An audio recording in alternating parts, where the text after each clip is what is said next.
$1 billion deal. A room full of executives. And just when the contract was about to be signed, a janitor interrupted.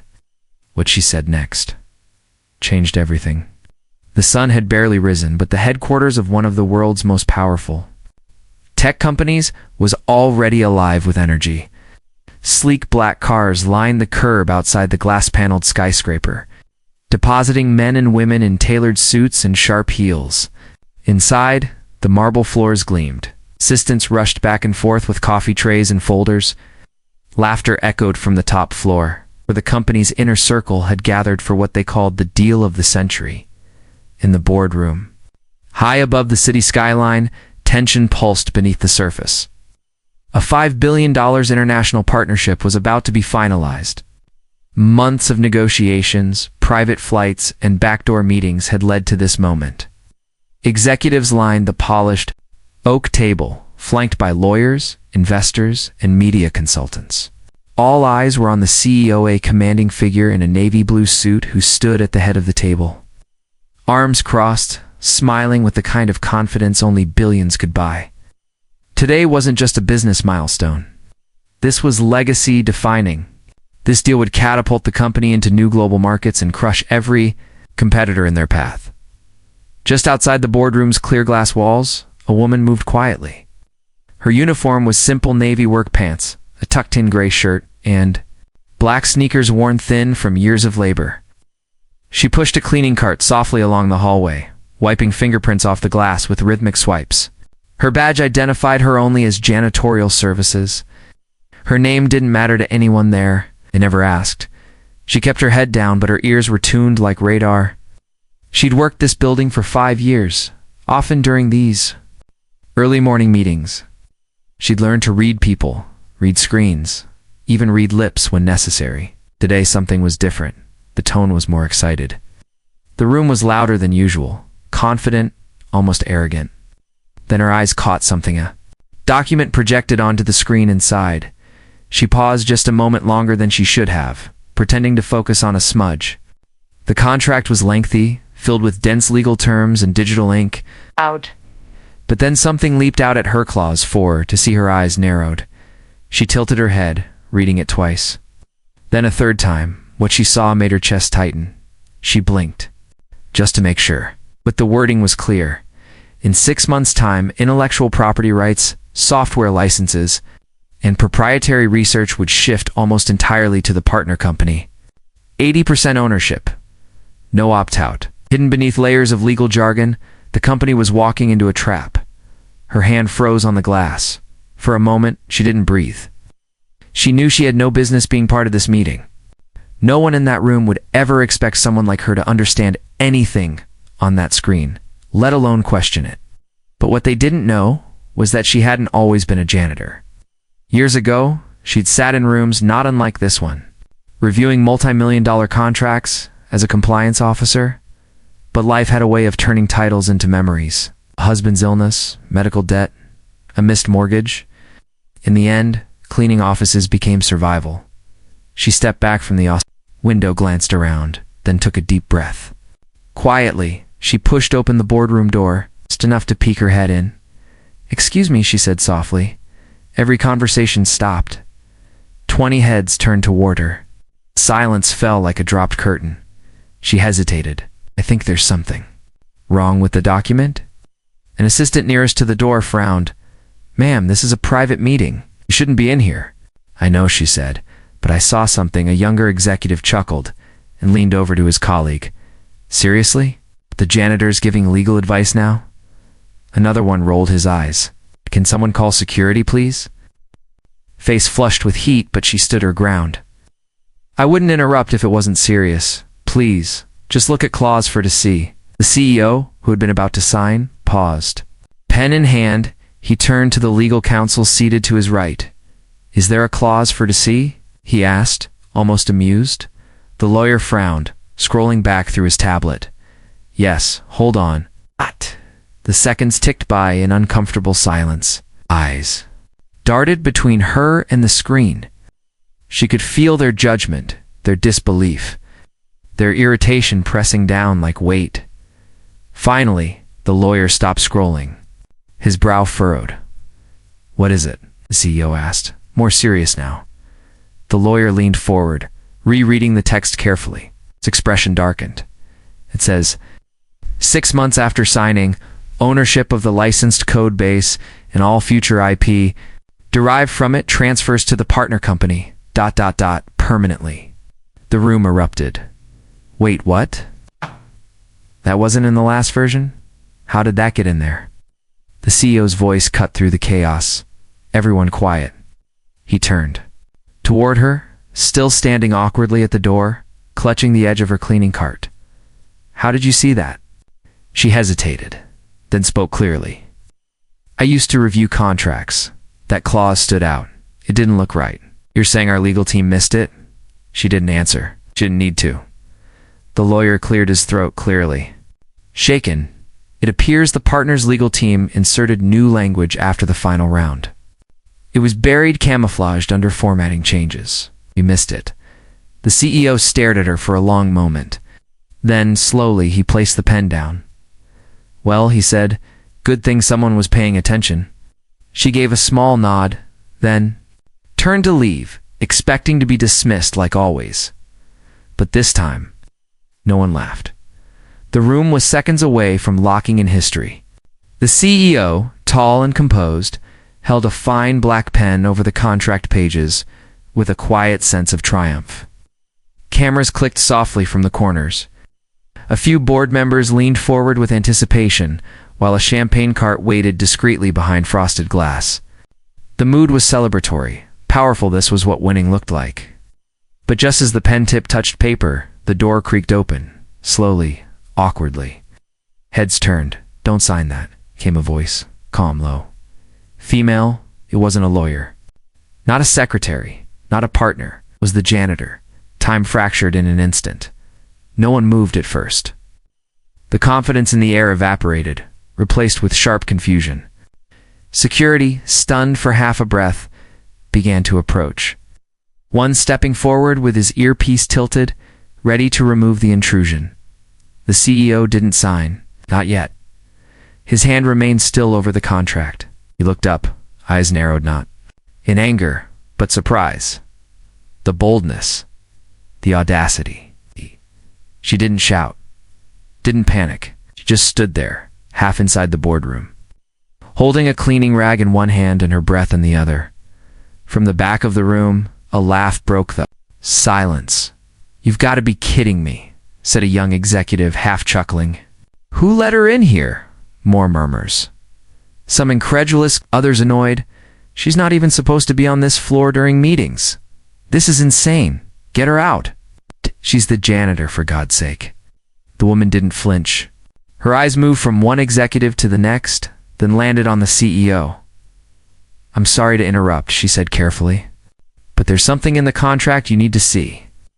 The CEO raised a hand slightly, stopping security in their tracks. He looked directly at her. Why? He asked. His voice was steady, almost curious. Why shouldn't I sign? Stepped inside. It's not fully just enough to see the screen more clearly. There's a clause, she said. 42C. Oh, yeah, no. If you sign, you won't own most of this company's software in 6 months. The words sank in slowly. The room said. One of the lawyers scowled. That's ridiculous. We reviewed this contract 27 times. She didn't respond to him. She walked toward the screen, cautious not to overstep, but unwavering. Her hand lifted, pointing at the small print in the corner of the projected page. It's right there. It's written to look like it belongs with the standard licensing terms. But it doesn't. If you follow the clause, Trailit transfers 80% of your IP to them, permanently. Silence. The legal team began whispering in panic. Tablets were pulled up, fingers swiping rapidly through digital documents. CEO turned toward his head counsel. Is that true? He asked. Aye, hold on, the man stammered. Let me check the final draft. Murmurs filled the room again, but now the energy had shifted. Gone was the laughter. Gone was the dismissal. Now there was only tension and a slow, rising fear. She stepped back quietly, her hands clasped in front of her. She didn't want to be there. She hadn't come for praise or recognition, but letting that signature go down, watching the company. hand away its future would have been a heavier weight than any mop. I saw the line by accident, she said softly. I used to review contracts like these. I noticed something that didn't fit. One of the board members looked toward the legal team. Why are we just now hearing about this clause? Another lawyer responded shakily. The partners. Team sent over a final formatting version late last night. We assumed it was just cosmetic adjustments. We didn't realize. ... You didn't read it, the CEO cut in. The lead lawyer swallowed hard. Not closely. No. The CEO turned back toward the screen. He read the clause now himself, quietly, line by line. Then he looked at her. What did you say your job was? Before this. I didn't, she replied. The tension thickened. He waited, but she didn't elaborate. Her humility held firm. She didn't need to remind them who she used to be. The CEO looked once more at the blinking cursor on the contract draft. The whole company had been minutes from collapse disguised as growth. Their global breakthrough had almost turned into a silent surrender. And not one executive, not one lawyer, not one trusted advisor had caught it. But she had. A woman who mopped the floors at 6 a.m. and wiped down conference tables while the rest of them made billion-dollar plans. The CEO finally placed the pen down. Flat, deliberate. We're not signing. This, he said.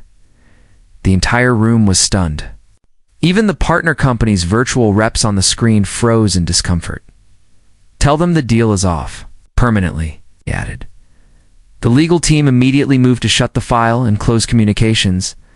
The janitor nodded once, quietly. Then she stepped back toward the door, ready to slip out the same way she'd come and seen, just unacknowledged. But this time, the room followed her with their eyes. No one laughed. No one called security. No one dared speak until the door closed.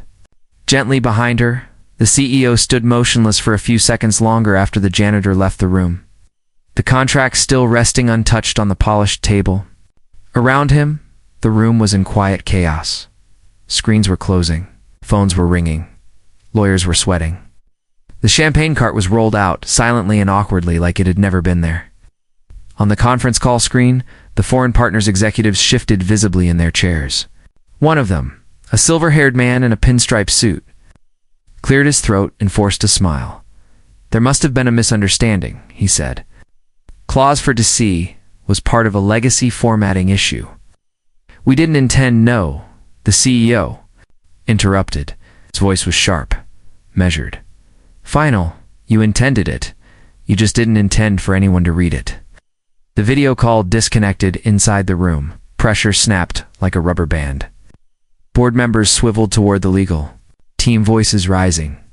How does something like this get past you? This is a $5 billion contract. What were you even doing? The head counsel stood stiffly, defensive but visibly shaken. They masked the clause in a sub-document and nested it under terms from 3 drafts ago. It was deliberate deception. We've already launched a review. You didn't read it, CEO thundered. Louder now. You trusted a PDF. You trusted formatting. The room fell quiet again, embarrassed and exposed. The CEO's gaze drifted to the closed door the janitor had walked out of. His voice dropped back to a whisper, and she saw it. From a hallway, moments later, he left the boardroom without another word. His long strides echoed down the corridor, past executive offices and glass stairwells, till he reached the janitor's station tucked beside the freight elevator. She was there, folding cloths back into their bins, still quiet, still unnoticed by most. He paused a moment before speaking. How did you know? He asked. She didn't turn immediately. When she did, her expression was calm, not proud, not surprised, just steady. I saw the contract on the screen, she said. I recognize the clause structure. That kind of trap it has a pattern. He tilted his head slightly. You could spot that. From a cleaning cart? She nodded. It's muscle memory. You don't forget how to read a bomb once you've diffused a few. He leaned against the wall now, arms crossed. You weren't always in janitorial work? No, she replied simply. There was a pause. She knew this moment would come. She hadn't planned on explaining. But now that she'd interrupted the most important deal of the decade, it was unavoidable. I was a compliance officer, she continued. Mid-level, but good at what I did. I worked with private firms, handled contract audits, risk assessments, spotted fraud, flagged loopholes, negotiated rewrites. I helped save one company from a $200 million licensing trap 5 years ago. They gave me a plaque for it. He listened without interrupting, watching her closely. But then my husband got sick, she went on. Stage 4. We spent everything. We had on treatment. Insurance didn't cover most of it. I used up all my savings, then sold my car. I took a leave of absence to care for him. When he passed, I was behind on the mortgage and drowning in debt. No firm wanted to hire someone who had disappeared from the industry for 2 years. So I took the first job I could get. It was this one. Silence settled between them like dust. She didn't look for pity. She wasn't asking for anything. She was just stating facts. Quiet, unvarnished truth. I never stopped watching. Though she added, every day I cleaned outside rooms like that one. I listened. I learned your habits, the patterns, the partners you trust, and the shortcuts you take. He didn't answer at first. Then he exhaled slowly. I don't know whether to be furious at our team or in awe of you. She gave a soft smile. You can be both. Later that day, back in the CEO's office, he looked through her employee file. It was thin, barely a page. It's just a name, hire date, and department ID.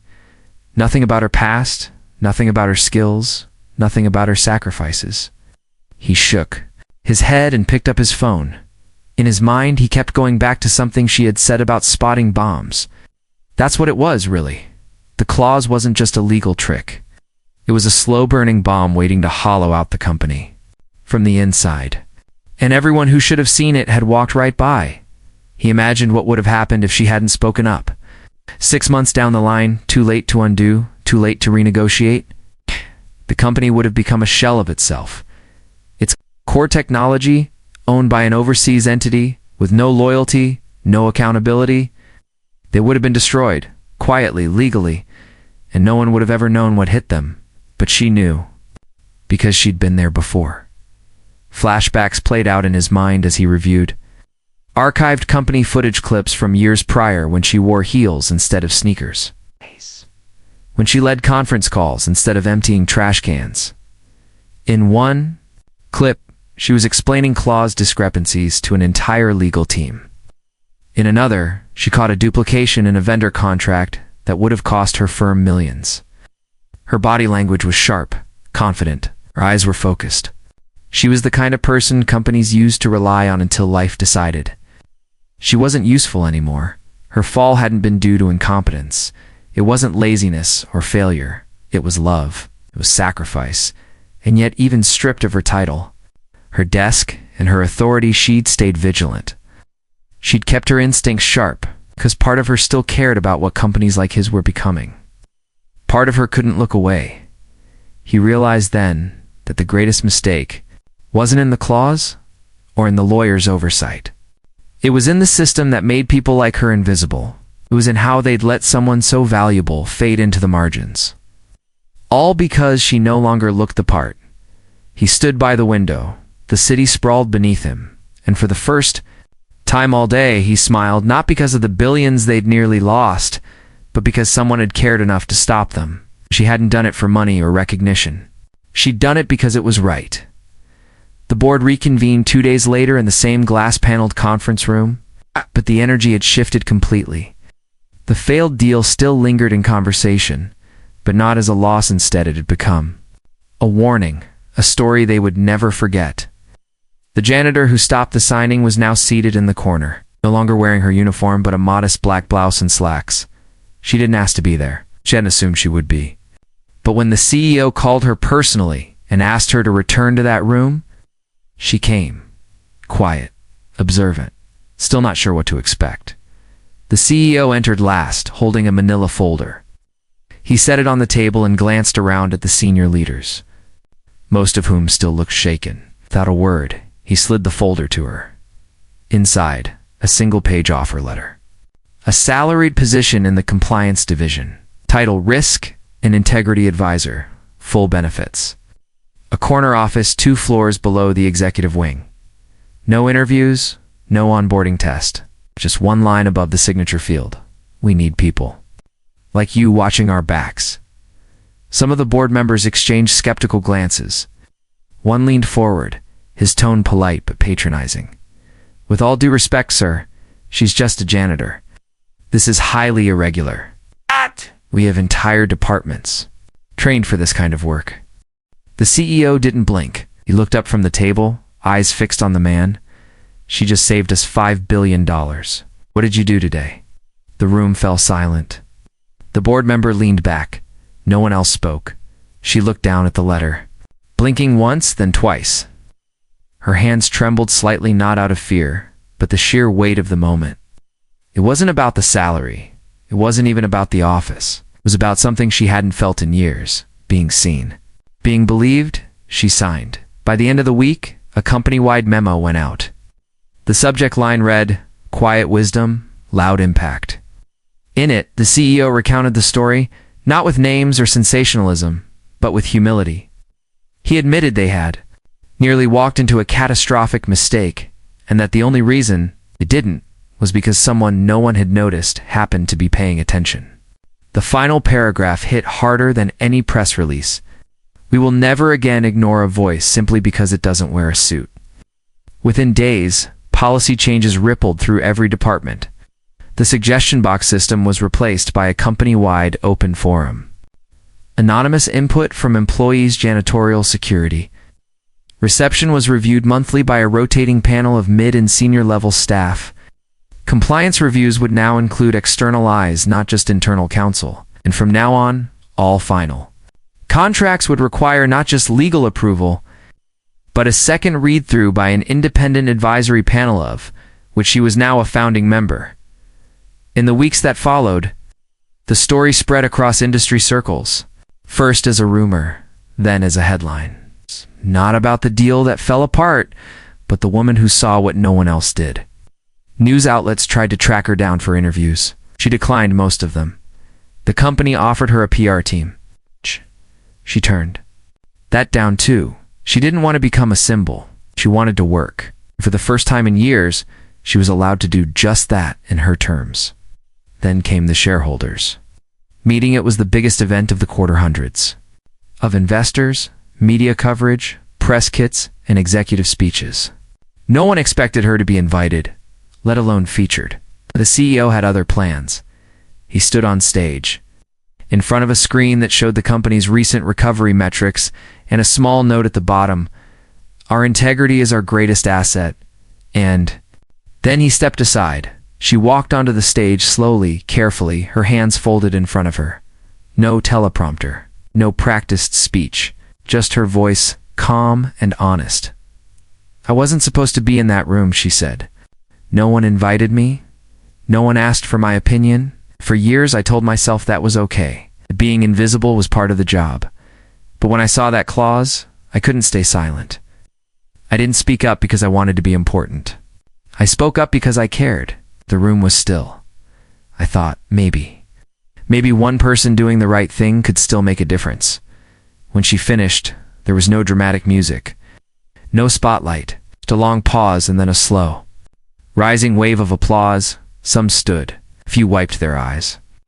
Investors who had once seen her pushing a mop now clapped for her with genuine respect, because, in that moment, she wasn't a janitor. She wasn't a former compliance officer. She was the reason they still had a company. After the meeting, investigations into the foreign partner began. Industry watchdogs picked apart their deal history. Several other companies discovered similar hidden clauses. By the end of the month, the partner firm was facing legal action across 3 continents. Their CEO resigned quietly. It underestimated how far a single act of integrity could travel. Back at her new office, she kept her door open. Out of formality, but because she remembered what it felt like to be outside, watching, hoping someone would listen. And now, she made sure someone always would. In the company. It didn't just recover, it transformed. Learned that intelligence doesn't always announce itself. that loyalty can come from the most unexpected places, and that sometimes the biggest risks aren't the ones on the spreadsheets, but the ones you take by ignoring the people right in front of you. She didn't have a title. She didn't have power. But what she did have was courage that saved a company.